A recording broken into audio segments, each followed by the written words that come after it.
Le thème du forum cette année, c'est Objectif zéro carbone. Objectif zéro carbone, c'est 2050, mais ça peut même être plus vite si on y arrive. Après tout, pourquoi pas? Ça reste un objectif ambitieux. On en a parlé pendant 2 jours. Ça va se dérouler en 3 parties, c'est 120 minutes. D'abord, une première table ronde avec des dirigeants d'entreprises pour parler. On a beaucoup vu d'entreprises pendant ces 2 jours, mais là, on a concentré, j'allais dire, le tir. Il n'y a pas d'élus locaux qui les accompagnent. On va parler du rôle des entreprises, de la COP 21 à la COP 24 et jusqu'à la COP de 2050. J'espère qu'on n'aura plus besoin de faire de COP à ce moment-là pour décarboner. Et ensuite, on aura un débat avec des startups qui sera animé pas par Dominique Pialot et moi-même, mais qui sera très intéressant. Et nous finirons vers 18h30 à peu près avec l'arrivée de la maire de Paris, Anne Hidalgo, qui viendra dialoguer avec Dominique Bourg sur la conclusion finale de notre conférence. Alors, sont avec nous déjà arrivés Pierre-André de Chalandard, le président de Saint-Gobain, qui est l'auteur d'un livre qu'il avait écrit au moment de la COP 21, Notre combat pour le climat. Donc c'est un patron engagé, et on verra avec lui dans quel domaine il peut intervenir. Est également avec nous Marie-Ange Debon, qui est directrice générale adjointe chez Suez, et Franck Bruel, qui est directeur général adjoint chez Engie. Donc 2 grands groupes particulièrement engagés aussi sur la transition énergétique, et on en parlera. Enfin, Jacques Richier, mais je ne sais pas s'il est arrivé, le président d'Alliance France, doit nous rejoindre. Ben, il nous rejoindra quand il sera là. Il est en approche. Et enfin, Frédéric Mazzella, le patron de la licorne française Blablacar, je pense, est en route aussi, et sans doute en covoiturage. Et donc, les embouteillages, peut-être, je ne veux pas te dire de gros mots, sur les voies sur berge, peut-être, l'empêche d'arriver à l'heure, ou alors il est en métro, je ne sais pas, on lui demandera. J'espère qu'il est en métro. Pierre-André de Chalandard, ben, vous avez le micro.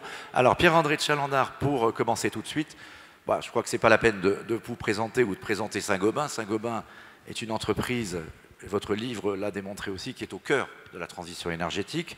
Vous êtes une entreprise qui est probablement une des entreprises clés sur l'un des domaines les plus importants. On a beaucoup parlé, on reparlera des mobilités, mais l'un des domaines les plus importants de la transition énergétique, ce sont bien sûr les bâtiments.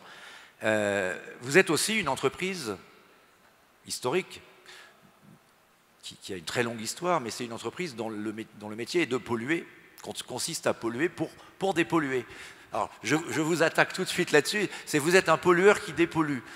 Vous nous aidez à finalement être beaucoup plus, à décarboner d'une certaine façon, à éviter de transformer nos logements en passoire thermique. En passoire thermique, voilà, merci Dominique, heureusement que tu es là pour m'aider. Mais pour ça, il faut d'abord, évidemment, que vous produisiez un certain nombre de matériaux, et ça, c'est une activité polluante.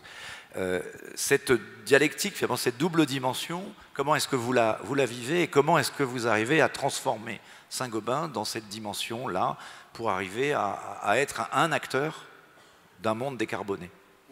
C'est un peu un raccourci d'abord de présenter les choses comme ça. Mais pourquoi vous présentez les choses comme ça? Parce que je dis souvent que, et c'était un peu une raison pour laquelle j'avais écrit ce livre, c'est que les industriels, l'industrie a souvent été présentée comme le problème, et je pense que c'est très largement aussi la solution. Alors, il y a des entreprises qui contribuent à la solution sans du tout être partie du problème, et puis il y a beaucoup d'entreprises qui sont aussi une partie importante du problème, et qui sont moins la partie de la solution. Le cas de Saint-Gobain est très intéressant. Je résume toujours à travers cette phrase. Pour fabriquer du verre, par exemple, il faut de l'énergie. Pour l'instant, il faut de l'énergie fossile. En 2050, on n'émettra plus de gaz à effet de serre parce qu'en 2050, on n'aura plus besoin d'énergie fossile pour faire du verre. Mais aujourd'hui, et pendant encore un moment, on va utiliser de l'énergie fossile. L'énergie qu'il faut, et donc les gaz à effet de serre qui sont émis quand on fabrique de quoi faire un double vitrage. Quand il est installé, le vitrage, les économies qu'il va permettre, parce qu'il va permettre de réduire le chauffage, elles sont remboursées, et c'est des chiffres que j'ai fait auditer, en 3 mois. Ça veut dire que si Saint-Gobain, comme vous l'avez dit en résumant, est un émetteur significatif de gaz à effet de serre, sur la durée de vie des produits qu'on va installer, les économies qu'on va faire Faire, c'est plus de 100 fois les émissions qu'il y a eu. Hein. Et donc ça veut dire que, compte tenu de la taille de Saint-Gobain au niveau mondial, tout ce que Saint-Gobain fabrique en une année, dans la vie où ça va être installé, dans la durée de vie, eh bien ça va réduire les émissions de gaz à effet de serre à peu près 2 fois ce qu'un pays comme la France émet chaque année. Donc c'est très important. Donc voilà, problème et solution. Mais comme je vous l'ai dit, en 2050, puisque là on est en 2050, Saint-Gobain n'émettra plus de gaz à effet de serre. Hein. Pourquoi? Alors pourquoi? Voilà. Pourquoi? Parce que on aura... Et comment surtout? Et comment? Ben parce qu'on aura toujours besoin d'énergie. Mais on pourra avoir une énergie décarbonée qui sera principalement de l'électricité décarbonée. Et ça, pour fabriquer nos produits, on aura toujours besoin d'énergie. On pourra utiliser de l'électricité décarbonée, mais aujourd'hui, dans un certain nombre de procédés de Saint-Gobain, pour pouvoir faire ça, il faudrait que le prix de la tonne de CO2 soit à peu près à 120 € la tonne. Et ça va prendre un certain temps. Le signal prix, on va en reparler probablement, est un élément fondamental de la transition énergétique. Et donc il faut que ça se fasse progressivement. Parce que... mais technologiquement, aujourd'hui vous pourriez le faire. Technologiquement, on pourrait le faire. Vous pourriez faire du verre avec de l'électricité. Il y a déjà certains métiers de Saint-Gobain où on le fait. Hein, je prends la laine de verre, aujourd'hui on l'a fait en France à l'électricité. Et donc comme elle est électricité qui est en France nucléaire, hein, il n'y a pratiquement pas de gaz à effet de serre. Si on fait de la laine de verre aujourd'hui avec de l'électricité en Allemagne, alors là on est des très gros pollueurs parce qu'on utilise de l'électricité qui est faite à partir du lignite ou du charbon. Ça c'est la conséquence des décisions qui a été prise par les Allemands, hein, pour gérer de façon trop rapide la transition énergétique. On ne dira jamais assez à quel point le parc nucléaire français est un facteur de décarbonation si on s'intéresse au gaz à effet de serre. Donc on sera à l'électricité, hein, dans un certain temps. Vous avez une idée de quand? Ça sera avant 2050? Ça dépend. Moi, technologiquement, je sais le faire aussi pour le verre plat, mais je ne sais pas faire du verre plat. C'est différent de la laine de verre, c'est un peu technique, excusez-moi, mais de façon avec la même qualité, hein, avec de l'électricité, ou alors il faut que ça coûte beaucoup plus cher. Mais je saurais le faire. Donc simplement aujourd'hui, compte tenu du poids de l'énergie dans mon prix de revient, je ne peux pas le faire, mais on se prépare. Alors comment on fait pour se préparer?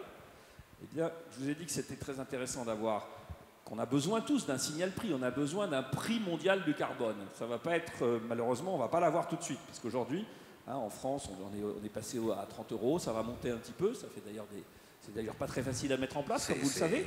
Ça suscite quelques contestations. Mais c'est sur le fond absolument indispensable à la transition énergétique. Après, il y a la manière de le faire, c'est une transition, donc mais ça va monter. Il y a des pays aujourd'hui où le prix du carbone il est négatif. Il y a des pays où la consommation d'énergie fossile est subventionnée. Beaucoup, il y en a encore pas mal. Donc on a besoin d'un prix mondial du carbone. Nous, ce qu'on a décidé de faire, comme d'autres, c'est de se dire, ce prix du carbone, il va exister. La gouvernance mondiale, ça prendra du temps, mais elle va se mettre en place, peut-être pas partout de la même manière. Et donc, on va faire comme si. Et en fait, pourquoi je vous réponds que je sais faire, c'est que j'ai mis 2 prix du carbone en interne chez Saint-Gobain. J'en ai mis un que j'ai mis à 30 €, et là, c'est pour tous nos investissements. Donc, tous les investissements qu'on fait aujourd'hui, on les fait comme si, partout dans le monde, hein, donc là, j'ai fait une usine en Inde, on a fait comme si en Inde, alors que le prix du carbone il est plutôt négatif en Inde, comme s'il coûtait 30 €. Ça m'a fait faire des suppléments d'investissement, mais je me dis que ça va venir progressivement. Et comme quand on fait une nouvelle usine, on l'a fait pour très longtemps, on a fait ça. Et puis j'ai mis un deuxième prix du carbone en interne à 120 €, hein, à 100 €, pardon, à 100 € la tonne, pour tous les projets de R&D. C'est comme ça que je vous dis qu'en faisant ça, je sais qu'à 120 €, hein, je saurais faire, par exemple, à peu près du verre plat électrique. Donc techniquement, alors il faut se préparer. Si on me demandait de faire une usine demain matin, j'aurais du mal, mais je sais que je travaille et je vais être prêt à le faire. Simplement, aujourd'hui, c'est encore des projets de R&D. Alors, Pierre-André Tchernadar, vous êtes sur un marché considérable. La rénovation des logements, c'est quand même le deuxième aspect. On a un objectif de 500 000 en France, pour ne prendre que la France, mais c'est le monde entier qu'il va falloir décarboner et donc rénover les logements. Pour ne prendre que le cas français, on est très très loin de cet objectif. Est-ce qu'on s'y prend bien? Qu'est-ce qu'il faudrait faire? On parle là d'une concertation sur la transition écologique qui a été lancée par le président de la République hier. Ça ne concerne pas que la question de la TIPP flottante, ça concerne aussi la question de la rénovation, l'accélération de la rénovation des bâtiments. Qu'est-ce que vous auriez éventuellement à dire si on vous posait la question? Quel type d'aide, quelle transparence d'aide il faudrait apporter pour que le payback soit suffisant pour les gens qui feraient les travaux? Alors d'abord, pour cadrer un peu ça, ce qui est clair, c'est que la meilleure chose, et je pense que mes petits camarades ici vont dire la même chose et de façon plus large que moi, c'est que les meilleures énergies, c'est quand même celles qu'on ne consomme pas. Et donc le grand défi, Franck vient d'écrire un livre que je conseille à tout le monde sur ce sujet, la meilleure énergie, c'est celle qu'on ne consomme pas. Hein, et donc, qu'est-ce qu'il faut faire dans le monde? Parce qu'on a besoin de croissance. Et donc il faut décorréler la croissance de la consommation d'énergie, et surtout de la consommation d'énergie fossile. Pour ça, l'efficacité énergétique, c'est très important. Et l'endroit probablement où c'est le plus facile, c'est le bâtiment. Parce que le bâtiment, aujourd'hui, c'est 40% de la consommation d'énergie. Et alors, deux choses dans le bâtiment. D'abord, il faut réduire la consommation d'énergie des bâtiments. Ça, c'est le sujet que vous évoquez. On sait le faire dans le neuf. Hein, la RT 2012, on ne le fait pas encore assez, même si on sait le faire dans la rénovation thermique. Puis après, il y aura un autre sujet si on se projette à 2050, c'est qu'il faudra aussi qu'on construise ces bâtiments avec des solutions bas carbone. Ça va prendre un peu plus de temps, mais ça, moi, j'y travaille aussi beaucoup. Ça, c'est l'étape d'après.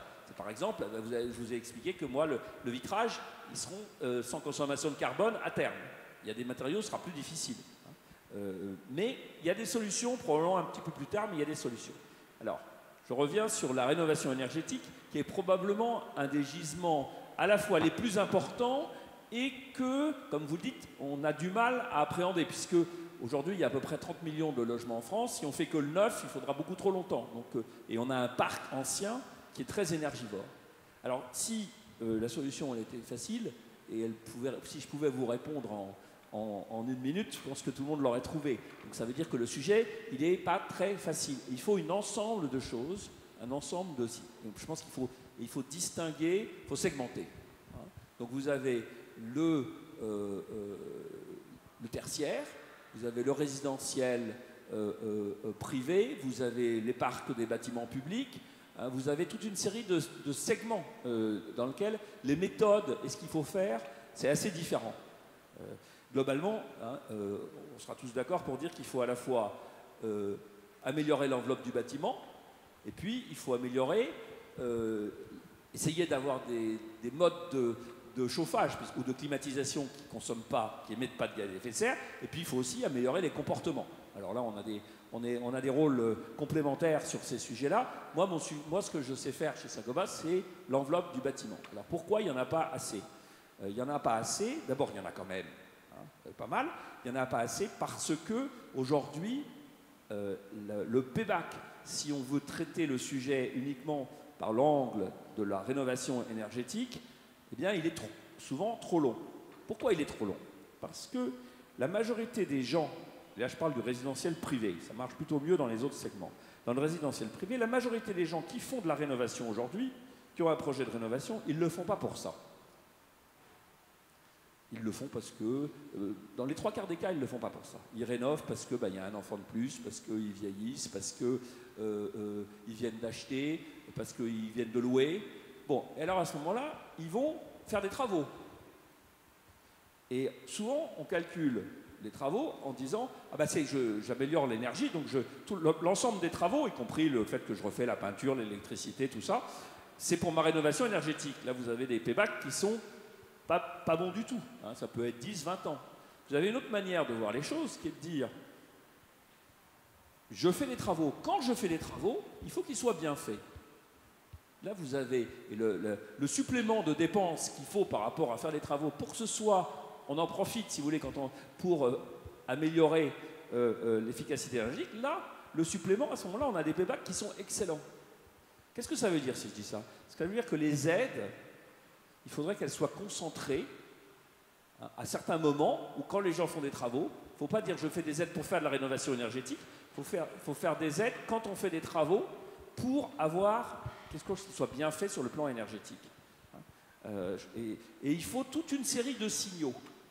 Alors, de temps en temps, on a tendance à dire mais un truc qui ne marche pas, donc on va le changer. Le gouvernement n'arrête pas de changer. Les aides, les crédits d'impôt, ça change tous les ans. Il faudrait de la transparence et de la visibilité. Un peu plus de constance, mais il y a beaucoup de petites choses qui sont très bien. Je vais vous prendre un exemple qui est souvent décrié. Les diagnostics, puis après je m'arrête parce qu'il faut que mes camarades on va passer au... Mais le diagnostic de performance énergétique, qui d'ailleurs pourrait évoluer pour être un passeport énergétique. Ça, c'était l'idée de Gérard Mestralet, que j'ai soutenu beaucoup il y a quelques années et qui progresse doucement. Il y a beaucoup de gens qui disent c'est mal fait. N'empêche que c'est déjà un énorme progrès par rapport à ce que c'était. Ça prend du temps. Regardez, vous allez, si vous voulez louer un bâtiment, un appartement, si vous voulez acheter un appartement, aujourd'hui vous êtes obligé de faire un diagnostic. Eh bien, on voit bien que progressivement, la valeur, elle s'adapte. Donc on commence à envoyer des signaux. Voilà. Eh bien, je pense qu'il faut continuer, il faut le perfectionner, il faut plus former les artisans. Donc, je n'ai pas une réponse simple à votre question, mais il faut avoir de la persévérance avec toute une série de mesures segmentées en fonction des différentes catégories, avec deux priorités sur lesquelles on peut améliorer beaucoup les choses.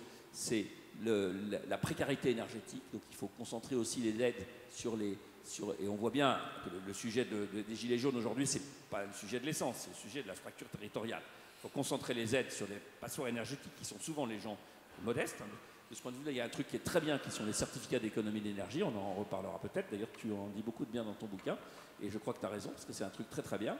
Et il faut aussi travailler plus sur les bâtiments publics. Là, il y a un problème de gouvernance. C'est les deux sujets sur lesquels, à un moment, on peut progresser rapidement. Merci. C'était un peu long, mais c'est un sujet compliqué. C'était passionnant. On reviendra à vous tout à l'heure. Dominique va interroger à la fois Franck Bruel et Maroche Debon. Mais comme M. Chalandard a lu le livre de Franck, en fait, il a déjà tout raconté. Non, je plaisante. Alors, l'efficacité énergétique, c'est un sujet en fait qui est revenu sur le devant de la scène plusieurs fois depuis hier matin. Donc, on voit bien que c'est un sujet central. Et pourtant, ça reste quand même un sujet dont on parle peu en dehors de certaines enceintes un peu spécialisées. Et d'ailleurs, mais puisque j'étais ici, je n'étais pas à l'allocution du président de la République hier, mais j'ai cru comprendre qu'une fois de plus, il n'en avait pas beaucoup parlé, ni de sobriété énergétique, ni d'efficacité énergétique.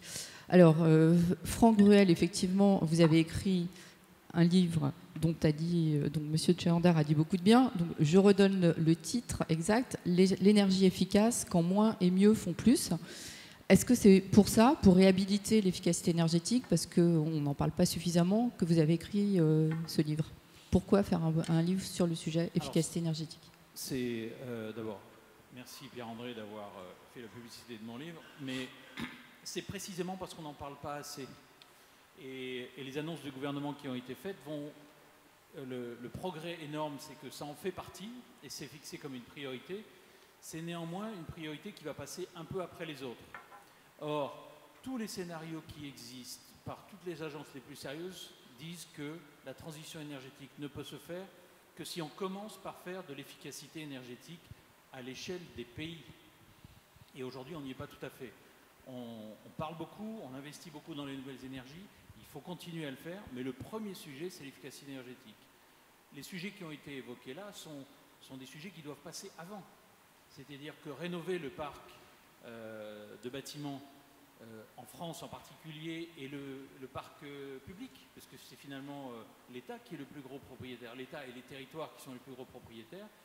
Et là, il y a un énorme progrès à faire. Je vois deux intérêts. D'abord, ça sera très efficace à la fois sur l'enveloppe et sur la méthode de consommation.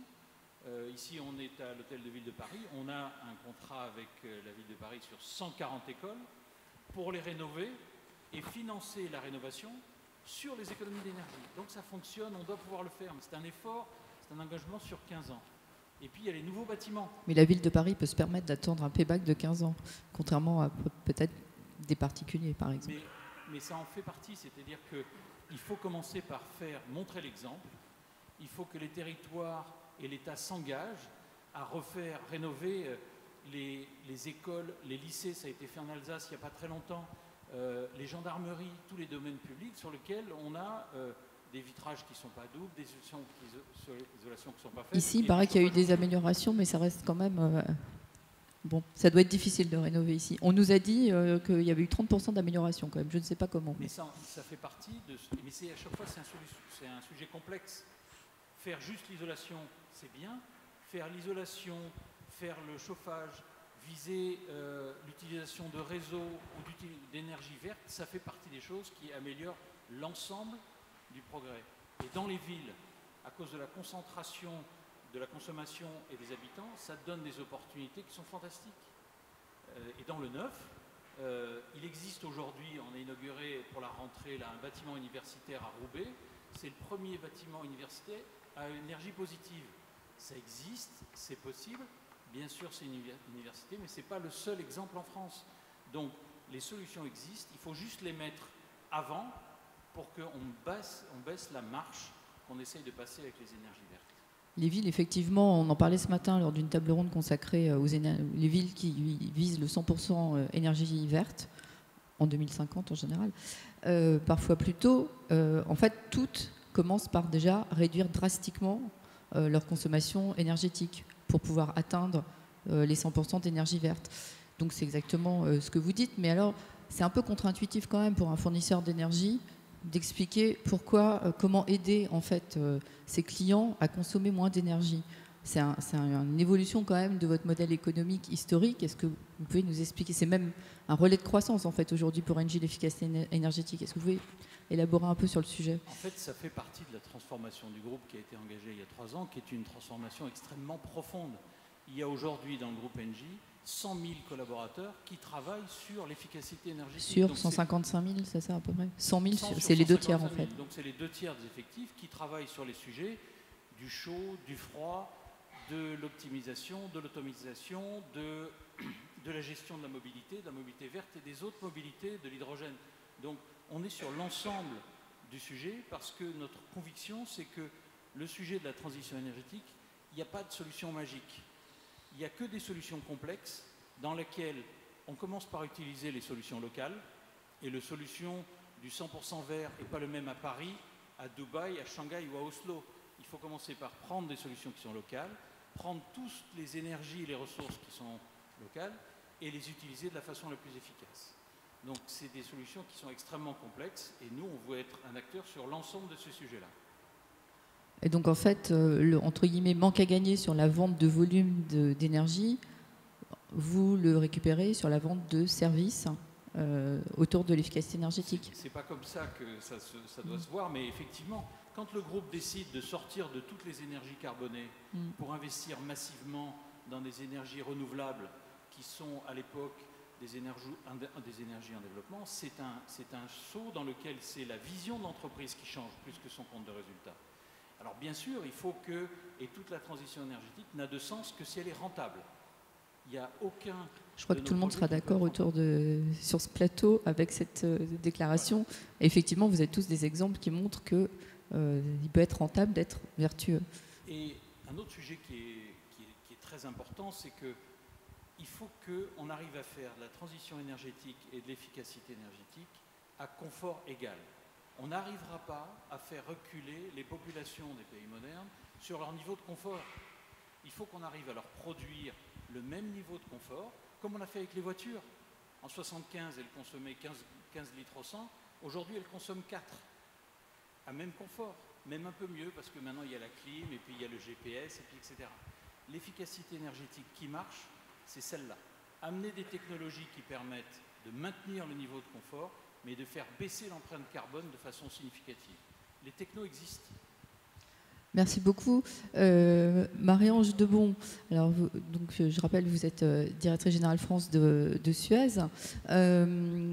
Vous aussi, en fait, vous parlez beaucoup efficacité énergétique. Alors, j'imagine pas exactement de la même façon, en tout cas pas au travers des mêmes solutions que Franck Bruel. Qu'est-ce que vous faites, vous, et qu'est-ce que vous aidez vos clients également à faire en la matière? Suez a la chance d'être au cœur dans ces deux métiers de cette problématique. Alors en fait, déjà dans le sujet de l'eau, mais aussi dans le sujet du déchet, dans le sujet de l'eau, tout ce qu'on vient d'évoquer s'applique parce qu'on ne le sait pas très bien, on parle souvent de la mobilité comme secteur très consommateur d'énergie, mais en fait l'eau consomme à peu près 10% de l'énergie parce qu'en fait la distribution d'eau, pomper de l'eau, c'est énormément d'énergie consommée. Donc notre premier objectif, c'est de réduire la consommation énergétique des installations de nos clients, de nos réseaux. Et pour y arriver, d'abord, c'est éviter avoir un très bon taux de rendement. Alors, de temps en temps, on met de nouvelles canalisations en fond, mais dans les faits, de moins en moins. Pont-à-Mousson ne nous en voudra pas trop. On a de plus en plus développé des outils informatiques qui permettent de gérer de manière intelligente la pression dans les réseaux et donc éviter des fuites d'eau, évidemment, et moins consommer d'énergie. Donc c'est notre premier axe, avec un bon équilibre entre rénovation des réseaux et gestion intelligente des réseaux. Et puis après, on a la chance, dans l'eau et aussi dans le déchet, en fait, de produire des ressources qui sont des substituts à du fossile. Et on le sait aussi peu, mais en France, on a à peu près 20 000 stations d'épuration et on produit 9 millions de tonnes de boue. Et 9 millions de tonnes de boue, c'est un réservoir pour la méthanisation très fort. Donc une production énergétique en fait de substitution au carbone qui permet l'auto-alimentation ou qui permet d'aller beaucoup plus loin, c'est-à-dire alimenter des réseaux, des fois des réseaux de nos amis d'Engie ou des fois d'autres installations, qui permet aussi potentiellement d'alimenter des flottes, puisque de plus en plus on peut utiliser l'énergie produite pour alimenter des flottes. En biométhane. Comment ? En biométhane. En biométhane, tout à fait. Donc notre premier axe, c'est autour de cette... c'est dans deux angles. D'une part, moins consommer d'énergie et d'autre part, utiliser la ressource que nous avons dans nos stations d'épuration, principalement les boues. Mais on peut le décliner évidemment dans le métier du déchet encore plus fortement, le déchet organique qui est encore très très peu méthanisé. Aujourd'hui en France, la France c'est 46 millions de tonnes de déchets organiques, y compris les boues. Il y a 1 million de tonnes qui part en méthanisation. Donc très très peu. Il y a de la marge, oui. Il y a de la marge. Ouais. Et puis après le recyclage, c'est évidemment d'aller vers des solutions pour nos clients qui leur évitent de faire des émissions de gaz à effet de serre. Donc le cœur de notre objectif de recyclage, en particulier dans le plastique, mais pas que dans le plastique, dans le papier carton, dans les métaux, c'est d'éviter à nos clients d'avoir à reproduire de la matière vierge et donc de consommer de l'énergie et d'émettre des émissions. Donc on est vraiment au cœur du sujet qu'on évoque aujourd'hui. Mais, Monsieur Tchelandar veut rebondir ce que oui, vous je voudrais disiez. rebondir parce que non, juste j'ai dit que quand on parle zéro carbone, l'efficacité énergétique dans le bâtiment, ça va faire une grosse partie, mais après il faudra aussi construire des solutions sans carbone. Et de ce point de vue-là, l'économie circulaire, qui est votre métier, va être absolument fondamentale. Et dans le bâtiment aujourd'hui, c'est 40% des déchets. Et ça, on s'en occupe pas assez. Et parce qu'aujourd'hui, on a tendance à mettre en décharge. Mais moi, tous mes matériaux, ils sont recyclables à l'infini. Aujourd'hui, si des filières de recyclage étaient mises au point, je pourrais utiliser essentiellement des matériaux recyclés et donc du coup diminuer encore de façon drastique la consommation d'énergie. Ça marche très bien par exemple dans la bouteille. Aujourd'hui, 80% des bouteilles, elles sont recyclées. Dans le bâtiment, on a encore beaucoup de progrès à faire. Juste une remarque dans le discours d'Emmanuel Macron hier. L'enjeu pour l'industrie, inventer l'usine du futur qui recycle tout. C'est pour rebondir sur Marie-Ange Debon. De toute façon, c'est ou recyclage ou réutilisation. Parce qu'on on voit, et on est de plus en plus en train de l'apprendre, que plus on recycle, plus on développe aussi de ce qu'on appelle dans notre métier de recycleur les refûteries. Et ces refûteries, ce sont aussi des substituts aux fossiles. Donc, de toute façon, de quel que soit du côté vers lequel on se tourne, où on arrive complètement à recycler les matériaux pour leur utilisation initiale, où, bien évidemment, on est capable de les valoriser de manière énergétique. Quand on fait, quand on est le premier opérateur de stations d'épuration avec réinjection de biogaz en France, on alimente aujourd'hui des logements avec l'énergie qui est issue des bouts des stations d'épuration que nous avons en France. Et il y a 20 000 stations, il y a environ 20% de ces stations qui sont équipées. Donc on attend, si vous me posez la question sur les obstacles, un cadre réglementaire et financier un peu plus favorable à cette optimisation. On y reviendra peut-être oui, dans un deuxième tour. On n'a que 120 minutes pour décarboner. Nous avons Jacques Richier arrive, je crois, dans un instant, le patron d'Alliance France. Il arrive, mais on va commencer à parler un peu de mobilité, parce qu'on a parlé du bâtiment, mais il faut parler des mobilités. On a cité les gilets jaunes tout à l'heure. Je pense que le problème est global, et certainement un sujet de pouvoir d'achat. Certainement. Bonjour, Monsieur Richier, installez-vous. Asseyez-vous. Donc, avec Frédéric Mazzella, le patron fondateur de Blablacar, je me suis amusé à un jeu. Je l'ai nommé ministre des Transports dans un édito de la semaine dernière, en disant finalement dans le débat dans lequel on est, est-ce que, alors c'est pas du tout pour en vouloir à Madame Elisabeth Borne qui est formidable et qui fait très bien son travail certainement avec sa loi d'orientation des mobilités, mais je voulais marquer l'idée que Frédéric a quand même à l'hiver 2003, je crois, eu ce flash incroyable, alors qu'il venait peut-être un peu de son passage à Stanford, de la Californie, et qui développe beaucoup ce type de solution, cette idée que voilà, l'autosolisme, voilà l'ennemi. La voiture individuelle utilisée par une seule personne, c'est pas forcément très rationnel, et on sait en plus que la voiture n'est utilisée que 5 ou 6%, enfin on ne sait pas très bien, peut-être même moins, de sa réelle durée de vie. Donc Frédéric a eu l'idée de Blablacar. Aujourd'hui, c'est une de nos licornes françaises et c'est donc 15 ans après, il vient de faire un deal un mouvement assez spectaculaire quand même, puisqu'il rachète les bus de la SNCF. Donc, je dirais que c'est quand même assez intéressant. Donc, on trouvait que c'était bien de donner la parole à Frédéric Mazzella, à la fois pour dire qu'est-ce qu'il ferait s'il était ministre des Transports, après tout, why not? Et puis plus sérieusement aussi, peut-être pour nous dire quels sont les projets de Blablacar, au-delà du covoiturage, que je ne confonds plus avec l'autopartage, cher Frédéric, le covoiturage de longue distance qui aujourd'hui est installé, mais on parle de plus en plus, et ça peut intéresser les entreprises qui sont là, le covoiturage domicile-travail qui pourrait être une solution. Voilà, à toi la parole. Et puis... Oui, alors deux mots déjà. Heureusement que l'idée du covoiturage était simple parce que sa mise en œuvre a été compliquée et surtout qu'on agit sur le changement de comportement. Alors je voudrais juste rappeler une chose, c'est vrai que j'entends parler de 2050. Enfin, j'ai beau être jeune, moi 2050 c'est vraiment très très très loin. Et moi j'entends plutôt en ce moment une date comme 2030. C'est-à-dire que si on passe 2 degrés en 2030, ce que j'ai compris, c'est qu'il y a un gros monstre qui s'appelle le permafrost qui risque de se réveiller et de nous remettre des choses dans l'atmosphère qu'on n'a pas envie de voir. Et que, en fait, après cela, alors déjà que les météorologistes, pour prévoir la météo demain, c'est compliqué, mais enfin là, ils disent en 2030, on sait à peu près voir ce qui se passe si ça augmente de 2 degrés, mais enfin, si on passe 2 degrés en 2030 et que le permafrost se réveille et que l'océan, au lieu d'être un puits à absorption de CO2, se met en fait à émettre du CO2, là, on va être dans une situation que personne ne sait décrire. Donc le message, c'est qu'il faut aller vite. Le message, c'est que je ne sais pas si on peut parler de 2050. Enfin, là, de ce que j'entends, on peut au mieux parler de 2030. Et là, 2030, j'espère pour nous tous qu'on sera encore là. Donc, et là, déjà en 2018, quand même, Blablacar, c'est donc une solution. Il n'y a pas besoin d'avoir fait Polytechnique pour deviner que mettre 2 personnes par voiture, c'est mieux que d'avoir 2 voitures par personne. Enfin, c'est à peu près le constat de base. C'est-à-dire oui, mais il a fallu 15 ans pour l'imposer.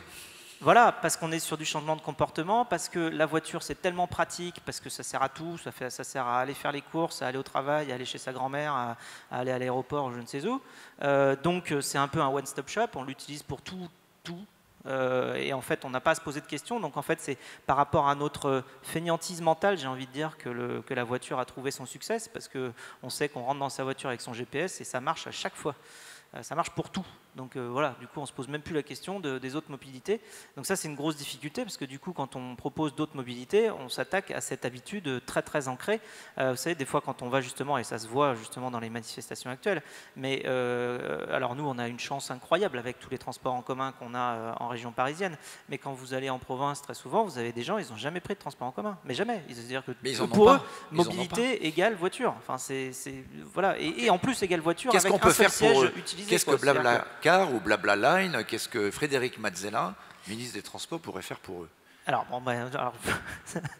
je pense que j'agirais beaucoup sur les comportements parce que je pense qu'on est quand même capable, quand on veut, de changer les comportements rapidement.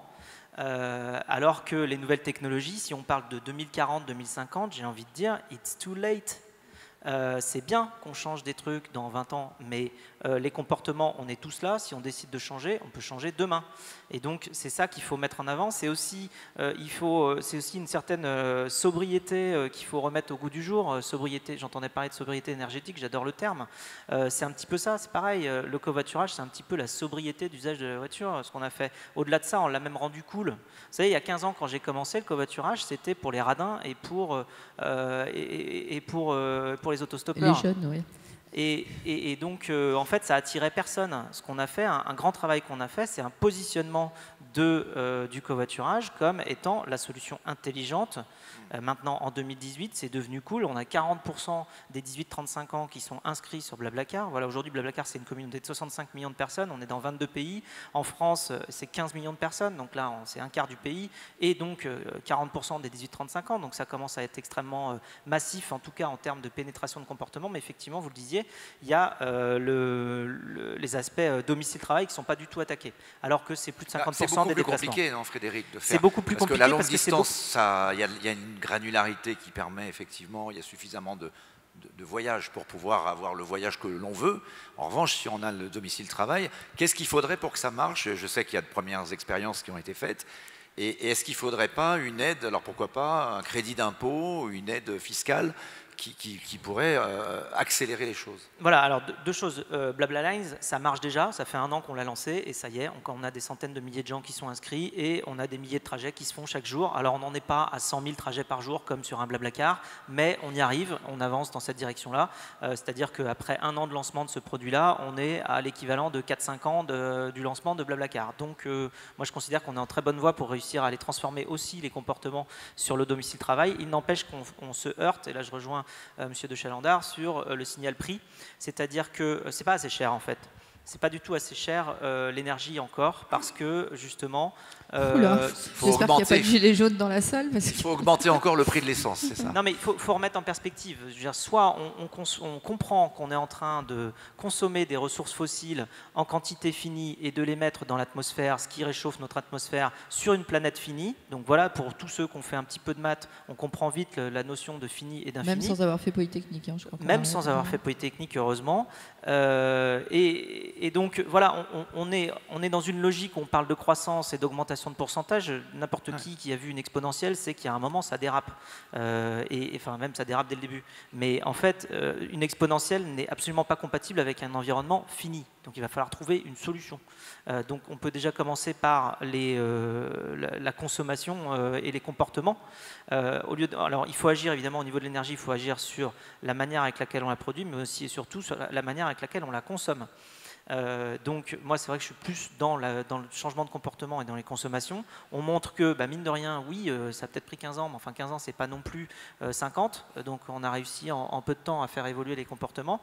On peut le faire encore plus vite maintenant qu'il y a une prise de conscience plus forte. Je rejoins aussi Monsieur de Chalandard sur le fait que par contre, en revanche, il faut être conscient d'une chose, c'est que la plupart des gens qui font même du covoiturage aujourd'hui ne le font en général pas pour des raisons écologiques, ils le font pour des raisons économiques. Donc en fait on rejoint le signal prix, c'est-à-dire que plus le coût de revient est cher, plus on se dit tiens, je vais peut-être faire un meilleur usage plutôt que de gaspiller. C'est juste ça en fait. Et est-ce que des réglementations ne pourraient pas aider, par exemple, des voies dédiées Alors moi j'ai 3 mesures, d'ailleurs je les donnais hier puisque Edwige Chevrillon qui me demandait mes 3 mesures si j'étais au gouvernement. Je ne sais pas si elle avait lu votre article. On ne s'est pas concerté avec Edwige, mais tu peux les redonner à la tribune. Voilà. Elle t'a lu, c'est pour ça. Alors, non, il y en a les 3 mesures. Les 3 mesures de Frédéric Mazzella pour le covoiturage. La première, c'est que il faut voir que pour faire un réseau de covoiturage, donc une plateforme, il faut avoir de l'offre.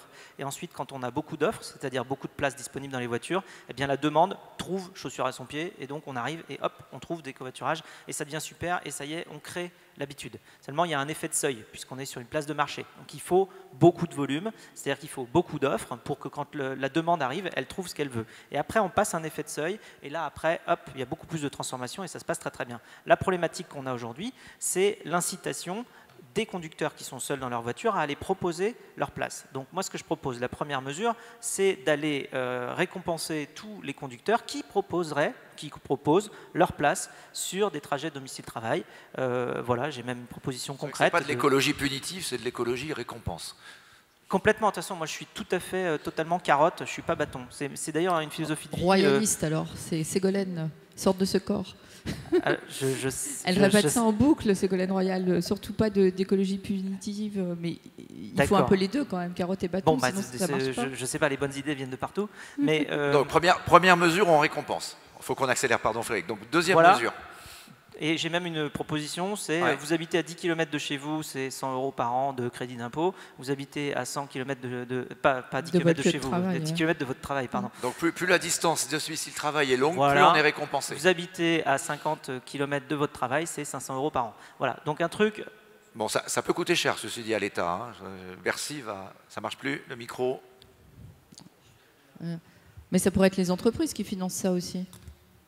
Est-ce que ça pourrait pas être les employeurs en fait? Est-ce que c'est financé par l'État ou c'est financé par les employeurs? Ça, c'est un sujet. C'est une question de répartition, ça on se débrouillera après. Mais effectivement, ça coûte une paille.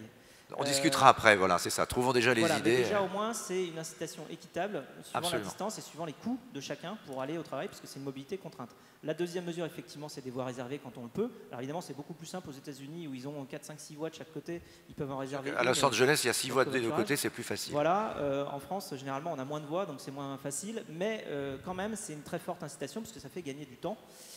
Une autre incitation, c'est aussi des places de parking réservées, parce qu'il y a quelques statistiques que je peux quand même vous donner, on en parlait tout à l'heure, mais effectivement, une voiture qui est dans un milieu un petit peu urbain va passer 96% de sa vie arrêtée, donc 23 heures sur 24. Quand elle roule, eh bien, donc il nous reste 4%, 0,5% de sa vie elle les passe dans les bouchons, 0,8% de sa vie elle les passe à chercher une place de parking pour se garer, et il reste 2,7% de son temps où effectivement elle va d'un point A à un point B, ce pourquoi on l'a conçu initialement. Et alors quand elle fait ce trajet-là, il y a une personne sur dedans. 4, il y a un conducteur à bord, donc il y a 3 ou 4 places libres. Après on regarde le coût de cette chose-là. Une voiture, ça coûte 5-6 000 € par an à l'entretien. Il y a 38 millions de véhicules en France. Je vous laisse faire le calcul, ça fait 200 milliards. C'est-à-dire qu'un pays comme la France dépense 200 milliards par an à maintenir son parc, entre essence, péage, dépréciation du véhicule, assurance, parking, réparation. Vu comme ça pourrait donner des idées, effectivement. Voilà, non, mais chaque ligne troisième fait mal. mesure, et donc ça représente quand même 10% du PIB. Donc l'utilisation rationnelle qu'on fait de la voiture, c'est qu'on utilise un quart de 2,7% d'une ressource qui nous coûte 10% du PIB. C'est ça l'usage qu'on fait de la voiture aujourd'hui. Enfin, alors que tous les autres transports, très mauvais rendement. Les trains et les avions, ils roulent où ils veulent 50 à 80% de leur vie, et quand on fait voler les avions, on ne met pas juste le pilote. Frédéric, votre troisième mesure. Ma troisième mesure, c'est les parkings. Oui. Mais ça existe un peu, ça commence quand même. Parking relais. Alors la ville de Paris en met en place autour de la périphérie de la ville. Voilà. Ça va arriver. Mais il faut que ça devienne à peu près systématique. C'est-à-dire qu'on est dans le mode de l'encouragement des comportements qui sont responsables par rapport à l'utilisation d'une voiture. Faire rouler une tonne de ferraille, forcément, pour une personne, alors qu'on peut le faire pour rouler pour plusieurs, eh bien c'est évidemment... Alors on avait un peu préparé dans un mail qu'on s'est envoyé. Tu évoquais 1 milliard pour le covoiturage domicile-travail.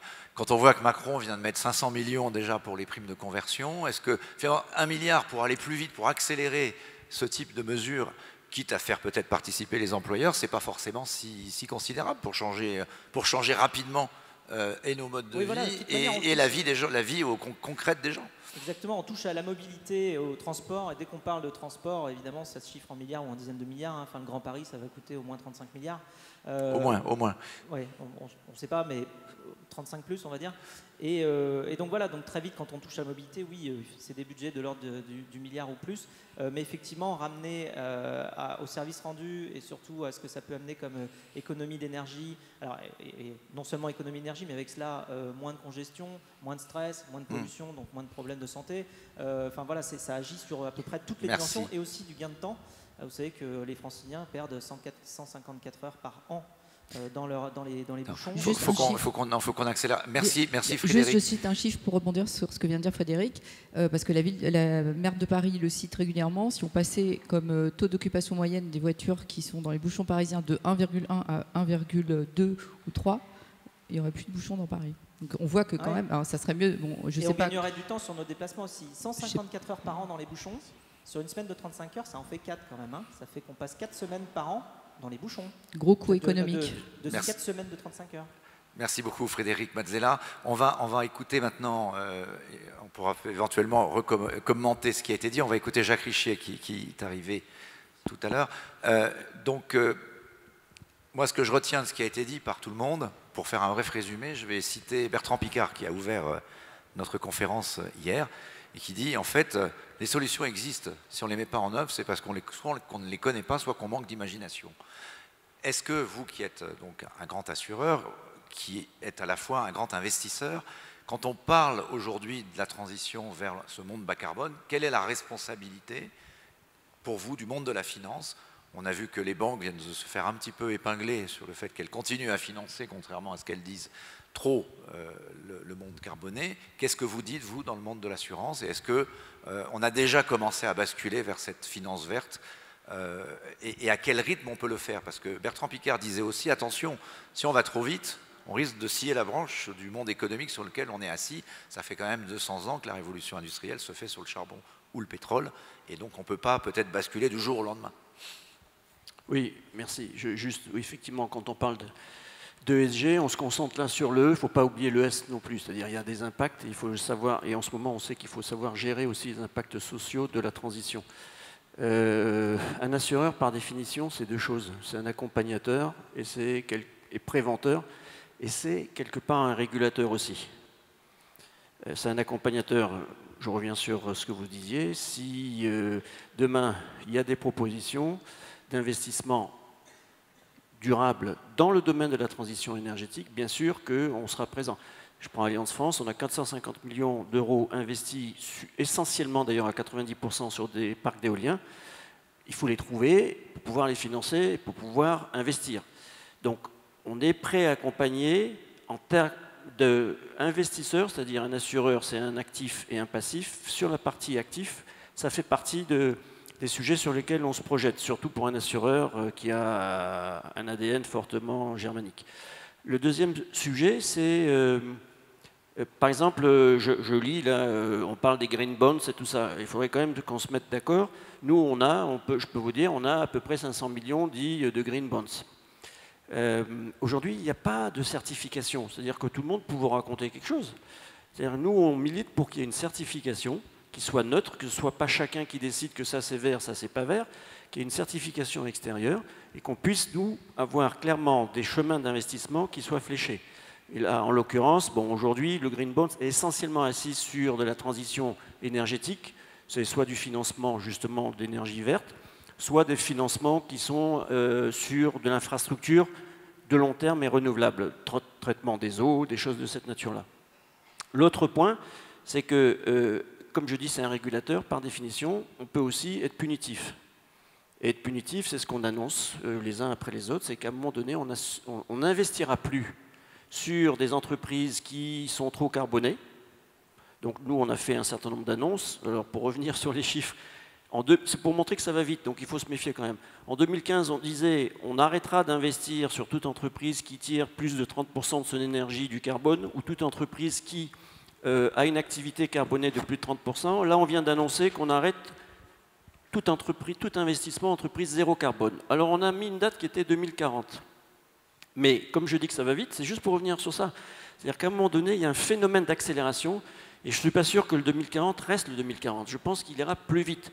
Parce que le deuxième sujet, c'est que, en dehors de dire je focalise des investissements sur tel ou tel type d'activité, c'est qu'en tant qu'investisseur, on va voir Pierre, Paul, Jacques et on leur demande ce qu'ils font eux en matière de traitement ESG dans leur industrie, en leur disant que nous, à terme, ce sont des sujets et c'est d'ores et déjà des sujets à travers lesquels on les passe en termes de grille d'investissement et on les incite à aller plus vite dans leur transformation. C'est la raison pour laquelle je suis plus optimiste. C'est-à-dire quand nous on dit 2040, aujourd'hui c'est parce qu'on préfère être certain qu'on y arrive. Mais en même temps, je pense que ça ira plus vite. Ça ira plus vite. Il y a ce rôle d'accompagnateur, et puis après, comme je disais, il y a un passif, c'est-à-dire qu'à un moment donné, on n'assure plus non plus. Donc on n'investit plus et on n'assure plus. C'est ce qu'on annonce aujourd'hui, également, maximum 2040. Voilà, donc il y a bien ces deux aspects dans le rôle, et là je parle pas de la finance, moi je parle de l'assurance. Un, investisseur, comment on investit et comment on a, je pense, un rôle vertueux à travers nos grilles de ESG. Et d'autre part, comment sur le rôle d'assureur, c'est-à-dire j'assure l'économie, on soutient, par exemple, nous on fait des prix sur les véhicules électriques aujourd'hui. Économiquement, ce n'est pas justifié, c'est simplement qu'on dit, on veut montrer que c'est un sujet qui est important, électrique et hybride d'ailleurs. Voilà, comment on a moins d'accidents dans un véhicule électrique? Non, c'est justement le sujet, c'est qu'à risque équivalent, à valeur équivalente, on baisse le prix. Donc c'est un peu comme une prime, si vous voulez, que l'État ferait pour inciter. C'est votre contribution à la vertu. C'est juste pour dire qu'on considère qu'il faut effectivement accélérer le mouvement. Les choses se réguleront dans le temps. Quand on lit, puisque Frédéric donnait un certain... Avec la voiture autonome, il n'y aura plus d'assurance, vous savez. On s'en préoccupe, mais il y aura du transport, il y aura du trajet assuré, donc et il y aura des millions de passagers assurés, donc on sera là. Non, quand on voit aussi l'évolution rapide, par exemple, aujourd'hui, il y a moins de 3% de véhicules hybrides à la vente et électriques. Et dans les 15 ans qui viennent, ça passe à 20. Dans les 20 ans qui viennent, les projections, c'est 40%. Je pense que ça ira plus vite aussi. Et donc nous, on se projette également dans cet environnement-là. Juste en forme de conclusion, sans doute, aujourd'hui c'est le Climate Finance Day. Il y a 3 ans, ce même jour, enfin c'était au mois de mai à l'époque, mais Henri de Castries avait dit un monde à 4 degrés, moi je ne sais plus assurer. Est-ce que vous confirmez ce point de vue? Est-ce que c'est vraiment ça qui est sous-jacent des décisions des assureurs aujourd'hui? Aujourd'hui, nous, on vient de signer le SBTI, donc le Science Based Target Index, là, et nous, on est sur les 2 degrés. Nous, on dit que l'enjeu, c'est les 2 degrés. Je reviens sur ce que disait. Nous, c'est là-dessus. Je rappelle quand même qu'un assureur se sent concerné parce qu'il assure des événements climatiques, inondations, catastrophes naturelles, sécheresse. Vous êtes particulièrement motivé pour trouver des solutions. Donc, à un moment donné, c'est pas besoin de nous faire des explications de texte trop longues. On sent quand même que c'est un sujet qui est au cœur de notre métier. Et après, il y a ce rôle sociétal, parce qu'on considère qu'il y a un rôle sociétal et d'accompagnement. Et c'est vrai qu'il y a aussi, à un moment donné, on va être... Alors, on parlait de carotte et du bâton, il y aura les deux. Il y aura le bâton, c'est je signale qu'un jour, je n'assurerai plus. Je signale que de moins en moins, je vais investir dans tel ou tel type d'industrie. Voilà. On est déjà sorti de tout ce qui est, je vais dire, weapons. Toutes les armes, tout ça, ça fait partie de ce qu'on appelle, nous, l'ESG. Ce qui manque aujourd'hui, c'est qu'on soit capable d'objectiver ce qui est fait, avec des agences neutres, qui ne soient pas juste tel ou tel qui décide que ça c'est vert, ça l'est pas, ça c'est ESG, ça l'est pas. Et le deuxième sujet que je voudrais évoquer, parce que c'est important quand même, hein, n'oublions pas l'ES. À un moment donné, il y a des sujets sociaux qui se cachent derrière cela. Sinon, l'ES se rappelle à nous. Hein. Et se rappelle à nous rapidement, et mourir pour des idées, c'est peut-être stupide, ce qui vaut mieux, c'est que l'idée ne meure pas. Non, mais il y a eu cette notion, le président en parlait d'écologie populaire, on dit qu'il faut réconcilier l'écologie et le social. C'est finalement quelque chose qui peut-être peut rassembler tout le monde aujourd'hui. Moi, je voulais rajouter une note optimiste. Depuis 2000 jusqu'à aujourd'hui, on a économisé 12% de nos émissions de gaz à effet de serre totales sur de l'efficacité énergétique, alors que ce n'est pas la première priorité. Et c'est plus que tout ce qu'on a économisé avec tous les nouveaux investissements dans les nouvelles énergies. Donc le potentiel, il est considérable. Et on a devant nous, et on n'a pas encore touché, l'ensemble du parc ancien. On n'a pas encore mis nos normes de construction nouvelles à ça, et on n'a pas touché au réseau des poids lourds, on n'a pas touché au réseau des transports en commun en dehors des villes, sur lequel il y a encore énormément de potentiel. Donc le potentiel, il y est. Les technos, elles existent. Les Allemands viennent de mettre un train à hydrogène. On sait faire des véhicules au gaz vert. Et toutes les entreprises qui sont là travaillent ensemble sur ces sujets-là. Donc le potentiel est lié. Et je rejoins ce qui a été dit tout à l'heure. Il y a un problème de comportement et de priorisation.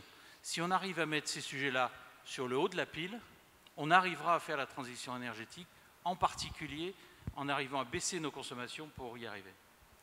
Merci. Je voulais revenir vers Marie-Ange Debon à propos de... Donc, on a bien compris que vous, historiquement, vous êtes au cœur de ces sujets de l'efficacité, mais néanmoins, comme Engie, vous êtes aussi en train de faire évoluer votre modèle économique. De quelle façon, quels sont éventuellement à la fois les freins et puis les solutions que vous trouvez pour que ça se passe de la manière la plus fluide possible? Nous, on est une entreprise de service, donc on est au service de nos clients et au service des clients industriels, mais au service des municipalités aussi. Le modèle évolue, mais le service que l'on rend, quand on voit dans le domaine du déchet, on est passé d'un service qui était un service où on allait vers le tout enfouissement, qu'on a peu à peu fait évoluer pour que le tout enfouissement soit justement un enfouissement de nature plus verte, puisqu'on capte tous les biogaz issus des centres d'enfouissement et on les renvoie dans des réseaux de chauffage, par exemple, vers un autre type de service qui est celui du recyclage de l'ensemble des matériaux. Donc notre modèle, on l'a au fur et à mesure adapté en fonction de la réglementation, en fonction du prix des matières premières, en fonction des attentes des sociétés. Donc c'est pas un obstacle, je crois que c'est Bertrand Piccard qui le disait ce matin, on a les solutions. Donc c'est à la fois de l'innovation et des comportements. Et avec ces deux sujets-là, on résout à peu près tous les problèmes de la planète. Et vous aussi, vous avez un prix interne du carbone, je crois. Oui, on a un prix interne du carbone sur un certain nombre de projets d'investissement. C'est-à-dire qu'on fait on analyse nos projets d'investissement avec un prix interne du carbone et sans prix interne du carbone. On ne le fait pas sur tous les projets, mais beaucoup, on les analyse avec un prix interne du carbone.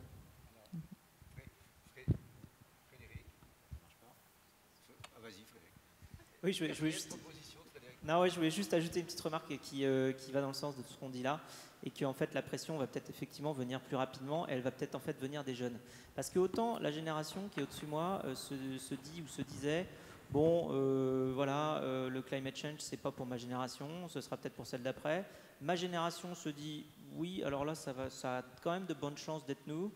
Et la génération d'après nous, elle se pose même pas la question. Elle se dit, bon, bah, ça c'est pour moi. Ça c'est sûr que c'est pour moi. Donc il y a d'ailleurs, je voulais mentionner ça parce que c'est une anecdote, mais c'est extrêmement révélateur.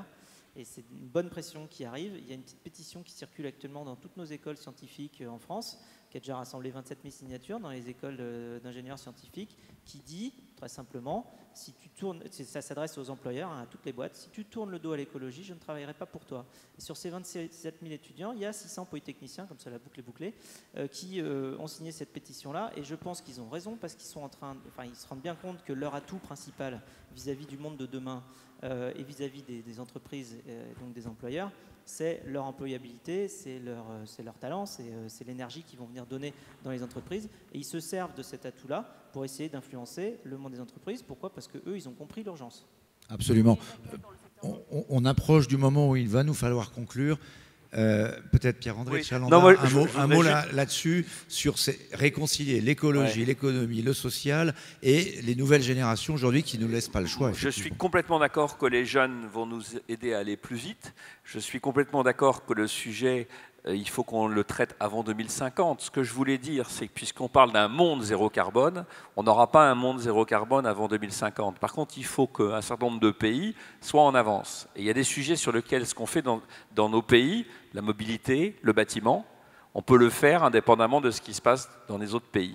Puis il y a d'autres sujets sur lesquels il faudra trouver quand même une gouvernance mondiale. Et on ne va pas dire, on parlait de sujets sociaux, on ne va pas dire aujourd'hui aux Indiens, vous arrêtez complètement de vous développer, hein, parce qu'aujourd'hui le sujet, il est beaucoup plus dans ces pays-là qu'il est chez nous. Alors il faut qu'on soit en avance, qu'on continue à être en avance, et donc là il y a urgence. Il y a urgence à aller plus vite. Hein, il faut qu'on arrive avant 2050 chez nous, mais il faut aussi être réaliste. C'est qu'on aura beaucoup de mal, tous les experts le montrent, et d'arriver en 2050 à un monde qui n'émet plus de carbone du tout, ce sera déjà très difficile.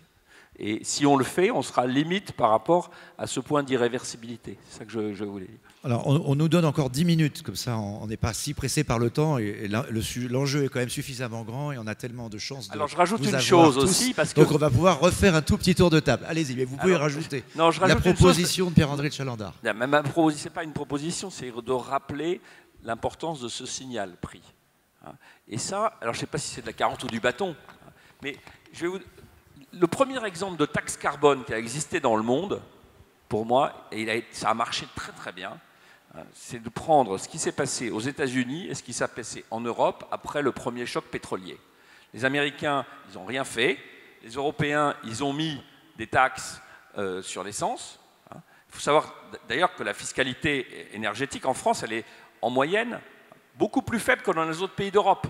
Alors je sais bien que ce n'est pas le jour où dire ça, mais c'est la réalité aujourd'hui.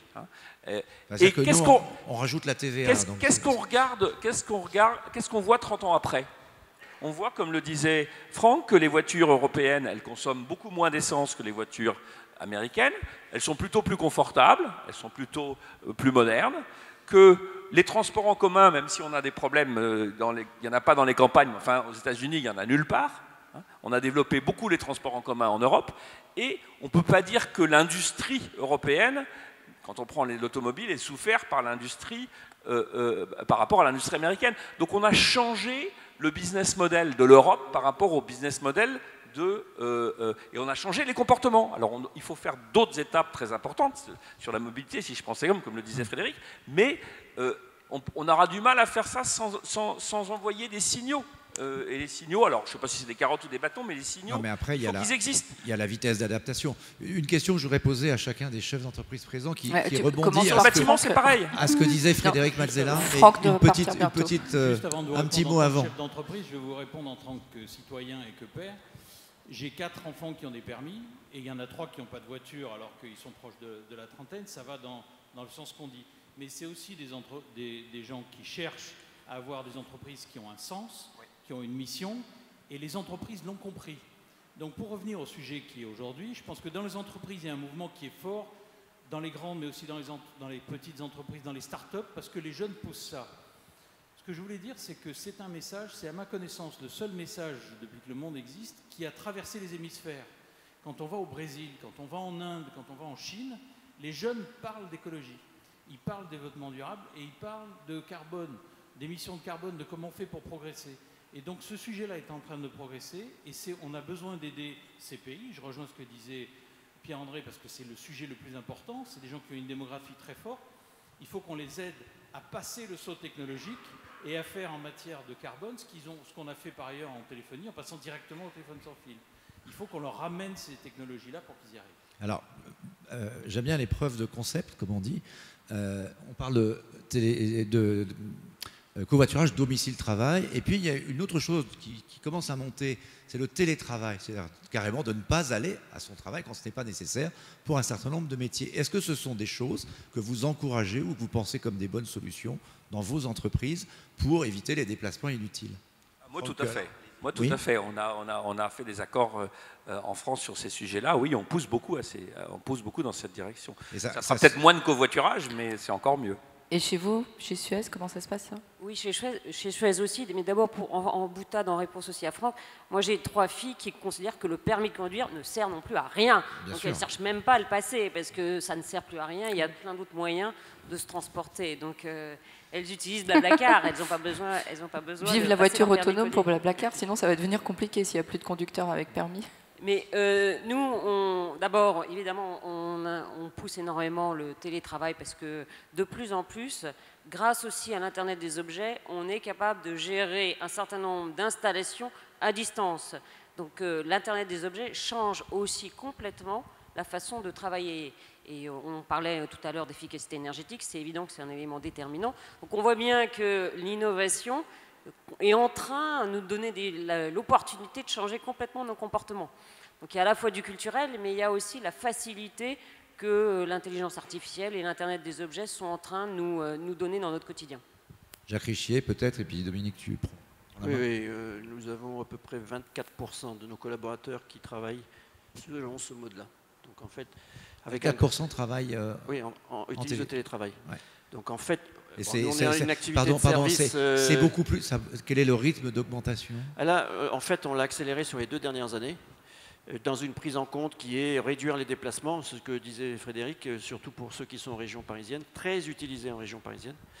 Et on a levé les barrières que l'on avait avant, qui étaient des barrières managériales, d'état d'esprit, etc. Tout a explosé là.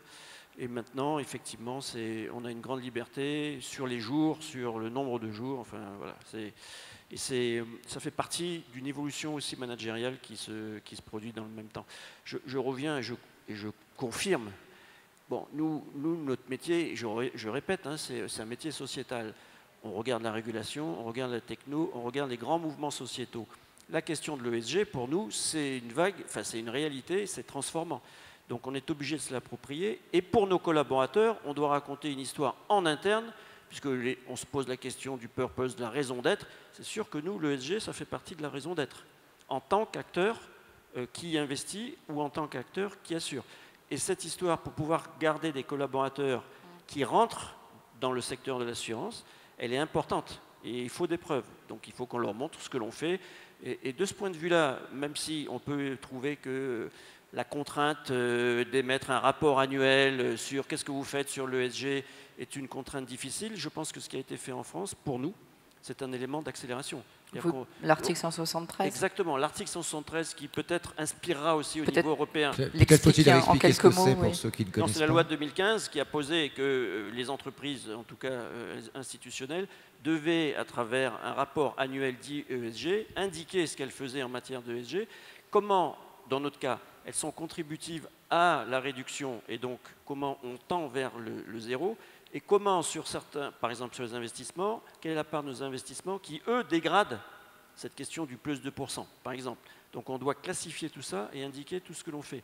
Ça nous a aidé à aller encore plus vite dans l'analyse de nos portefeuilles, dans la relation avec les asset managers et dans la relation avec les entreprises dans lesquelles on investit.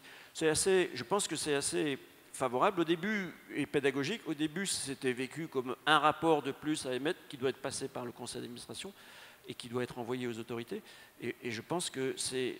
Moi, j'ai le mien là. Si ça vous intéresse après, regardez, parce que par secteur d'industrie, on a classé toutes les industries en termes de risques écologiques, risques environnementaux, comment ils évoluent au fil des années. C'est assez intéressant.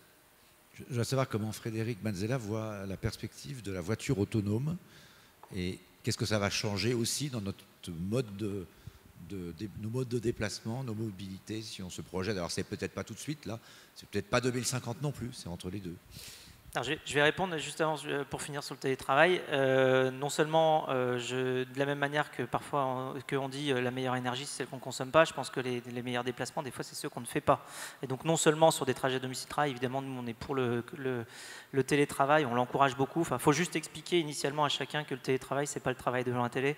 Ça, une fois que c'est fait, du coup, on est carrément carré. C'est du vrai travail. Voilà, c'est du vrai travail et c'est de la disponibilité, mais après, ça marche très très bien. Et donc, de la même manière, sur les déplacements, on se déplace encore beaucoup trop, je pense, y compris dans le milieu, et même surtout dans le milieu professionnel, on n'utilise pas encore assez les solutions de vidéoconférence. Je ne comprends pas qu'en 2018 encore, on soit capable de prendre un avion pour se faire la moitié de la planète, pour aller rencontrer quelqu'un. Je pense qu'on devrait encourager de plus en plus toutes les solutions de vidéoconférence. Nous, chez Blablacar, on a une dizaine de bureaux qui sont tous extrêmement bien reliés par des solutions de vidéoconférence. Et donc, du coup, en interne, nos réunions, on les fait comme si on était dans la même salle, mais en fait, on est ailleurs, on n'a pas besoin de voyager, enfin, même si on voyage un petit peu de temps en temps pour quand même synchroniser des choses. Mais voilà, et donc sur ce qui est de la voiture autonome. Alors la voiture autonome, on nous pose souvent la question, en fait, en vrai, nous, notre métier, c'est de mettre en relation des gens qui font les mêmes trajets au même moment. Aujourd'hui, il se trouve qu'on met en relation un conducteur qui a sa voiture avec 2 ou 3 passagers qui ont envie de faire le même trajet au même moment. Demain, s'il faut mettre en relation 3 ou 4 passagers qui font le même trajet au même moment, c'est en fait le même métier, c'est à peu près les mêmes algorithmes. La seule différence qui va se poser, c'est qui possède la voiture. Parce que là, aujourd'hui, la voiture est possédée par les conducteurs, qui sont des gens comme vous et moi qui ont une voiture et qui l'entretiennent. Elle est aussi également donc entretenue. Tous les frais d'entretien sont payés. Évidemment, le business model de Blablacar repose sur le fait que chacun entretient sa voiture et nous, on est juste une place de marché qui permet aux conducteurs d'aller trouver des passagers qui font les mêmes trajets pour amortir leurs frais. Demain, si c'est des voitures autonomes, il va falloir se poser la question de qui les possède. Ça peut être soit les constructeurs automobiles qui décident de s'étendre dans ce domaine-là, soit les loueurs de voitures, les Hertz, Avis et compagnie, qui se disent tiens, en fait, la suite, c'est quand même que je possède une flotte de voitures autonomes, soit les plateformes de type nous ou Uber ou des choses comme ça qui commencent à se dire bon, en fait, c'est à moi d'opérer ces voitures-là, donc il va falloir que je les possède, mais en même temps, voilà, c'est une activité qui est complètement différente de l'activité plateforme qu'on mène aujourd'hui.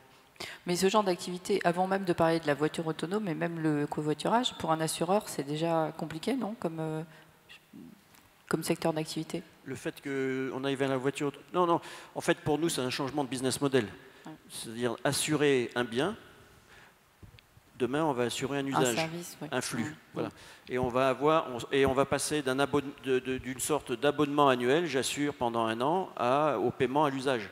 Et c'est ce modèle sur lequel on travaille parce que ça se développe quand même. Ça se développe et donc on le fait. Sur le télétravail, je voudrais essayer de modérer un petit peu. Nous, on a passé toute ma business unit sur des espaces dynamiques. Moi, j'ai plus de bureau, donc on est en collaboratif en permanence et on favorise le télétravail. Mais avec aussi la notion que quand on travaille ensemble, on est plus productif, on est plus imaginatif. Et le télétravail aussi n'est pas forcément qu'une panacée. Ça encourage une certaine forme d'isolement et puis ça encourage les gens qui habitent loin et l'habitat isolé n'est pas le plus efficace. Et l'habitat, c'est 40% de la consommation énergétique. Donc, je pense qu'il faut prendre les sujets, encore une fois, dans leur globalité, dans leur complexité, y apporter des solutions qui soient adaptées à chacun des cas, et il n'y a pas de solution miracle.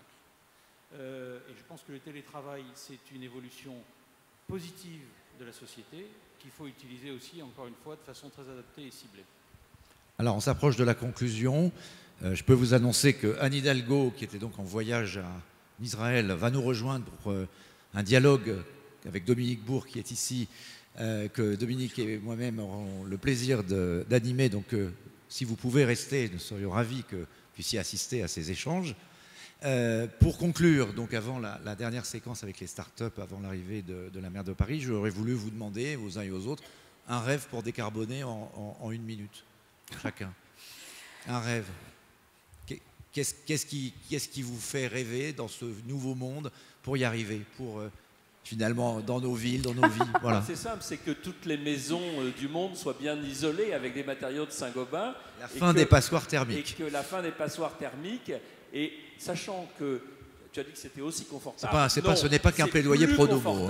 C'est plus confortable. Moi, je parle plutôt de confort thermique que d'efficacité énergétique, parce que je pense que dans l'habitat, c'est aussi plus confortable, c'est plus régulé, la température est mesurée. Mais vous me disiez, pas moi qui fais ça, mais il y a des tas de sociétés qui Pierre-André Jardin, vous me disiez qu'on peut aujourd'hui faire des maisons quasiment sans chauffage. On peut faire des maisons quasiment sans chauffage, oui.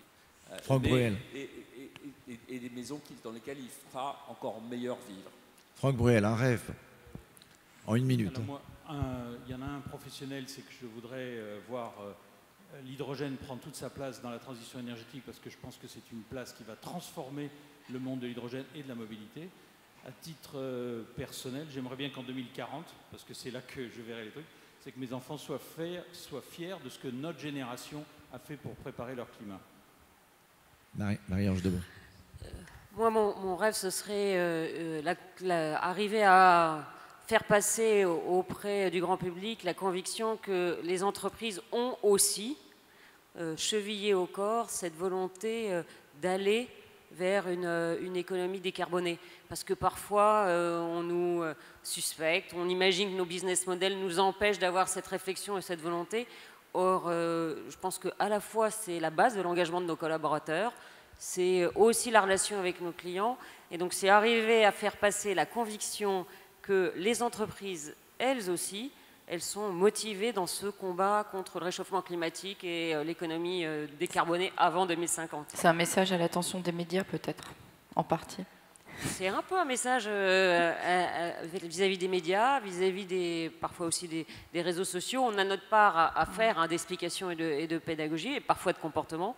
Mais je crois que c'est quand même aussi une conviction qu'on doit partager et pas opposer grandes et petites entreprises, et pas opposer grandes entreprises et particuliers, parce qu'on porte notre part de ce combat et on essaye de concilier social, économie et environnement.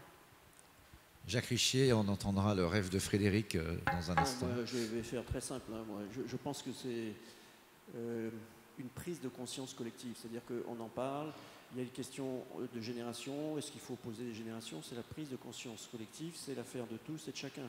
Et ce n'est pas l'affaire d'une génération, c'est l'affaire de toutes les générations. Ce n'est pas l'affaire des pouvoirs publics, c'est l'affaire des individus, des entreprises, des ONG, de tous. Mais réellement tous. Frédéric Mazzella, le rêve de Frédéric Mazzella. Moi, quand j'ai regardé le discours du président de la République, j'ai vu qu'il y avait marqué derrière lui « Changeons ensemble ». Je ne sais pas si c'était un rêve. Oui, au début, le rêve d'Emmanuel Macron. Mais ça a été changé au dernier moment. Non, mais, blague à part, j'ai plutôt j'ai envie de dire une vision et puis un chemin. La vision, c'est que la sobriété soit la norme, que le bling-bling soit juste quelque chose qui n'existe plus. Que être sobre, ce soit être le plus cool du monde et le plus moderne du monde, et que donc du coup dans nos comportements on soit sobre énergétiquement, mais aussi surtout dans tous nos comportements. Et le chemin pour y arriver, ce serait de réussir à trouver, et ça peut peut-être se faire assez rapidement, et je pense que les entreprises ont leur manière de contribuer à un travail comme ça, c'est de trouver un indicateur qui aiguille les comportements, qui soit aussi puissant qu'un prix, un indicateur qui porte sur le coût carbone ou le coût énergétique de tel ou tel bien, de telle ou telle action. Parce qu'aujourd'hui, on connaît... Une traçabilité carbone. Il y a des projets de budget carbone personnel. Hein. Voilà, c'est pas forcément une... c'est juste qu'il faut qu'on sache combien ça coûte au niveau carbone et au niveau énergie. Aujourd'hui, on ne sait pas. Aujourd'hui, on sait donner le prix de tout un tas de choses. On sait comparer un vol Paris-Marseille au prix d'une télé.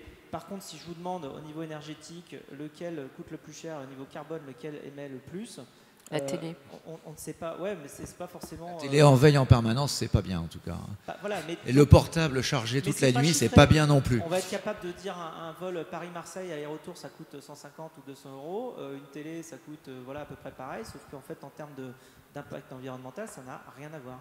Alors, pour terminer, parce qu'on va maintenant entendre la prochaine séquence, je voudrais vous donner rendez-vous à tous aussi le 7 décembre, je l'ai déjà dit hier, le 7 décembre, on sort une édition spéciale auquel Dominique contribue beaucoup, ainsi que toute la rédaction de la Tribune, qui s'appellera pas 120 minutes pour décarboner, mais ça sera en pleine COP24, un numéro spécial justement climat, transition énergétique, avec comme invité d'honneur Bertrand Piccard, qui était là hier et qui nous parle de ces 1000 solutions qu'il cherche pour la planète. Certaines peut-être viendront de l'une de vos entreprises.